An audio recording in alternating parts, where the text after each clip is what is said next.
तमाम देखने और सुनने वालों को एहसान चौधरी का सलाम पहुंचे।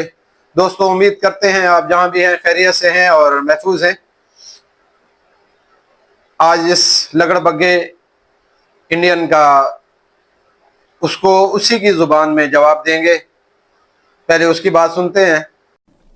मैं खुलेआम बोलता हूं, फकर जमान नॉट आउट था, चीटिंग हुई है। हां हुई है, उखाड़ तेरे को जो उखाड़ना है भिखारी उखाड़। वो नॉट आउट था भाई लोगों, फकर जमान नॉट आउट था। उखाड़ लो जो उखाड़ना है पाकिस्तानियों। अपुन ने चीटिंग करेला है, तो उखाड़ तुझे जो उखाड़। हम आपकी मंजी ठोकेंगे।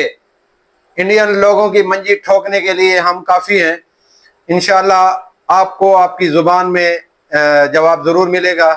भाई हम उखाड़ते या बिछाते कुछ नहीं, हम तो मंजी ठोकते हैं।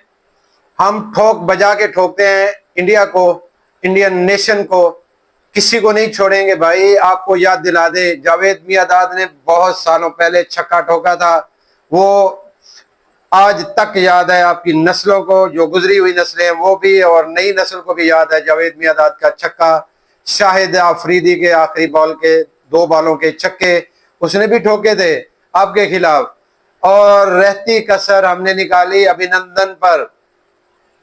अगर वो लगड़बग्गे, अगर आपको नहीं यकीन तो अभिनंदन से पूछो जाके कैसे ठोकती है पाकिस्तानी नेशन इंडियन को।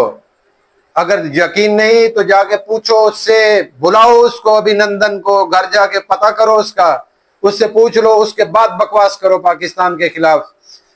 अगर इतनी हिम्मत है तो बॉर्डर पर आओ, देखते हैं आपको। अगर तुम नहीं आ सकते तो राफेल को भेजो, अपने त्यारे भेजो राफेल, फिर देखो पाकिस्तानी कौम कैसे ठोकती है, पाकिस्तानी फौज फिर कैसे ठोकती है आपको। आपको आपकी नस्लें याद करवाएगी और फिर ठोक बजा के ठोकेंगे। और लगड़बग्गे, ओ बुली कुत्ते, सुन, हम ऐसे ठोकते हैं जैसे राफेल 6-0 से हमने गिराए, ऐसे इंशाल्लाह हम ठोकेंगे आपको भी। जब कभी आपका और हमारा सामना हुआ तो फिर देखेंगे कि कौन ठोकता है, कौन राफेल गिराता है। फिर आपकी जुबान बंद हम करेंगे इंशाल्लाह।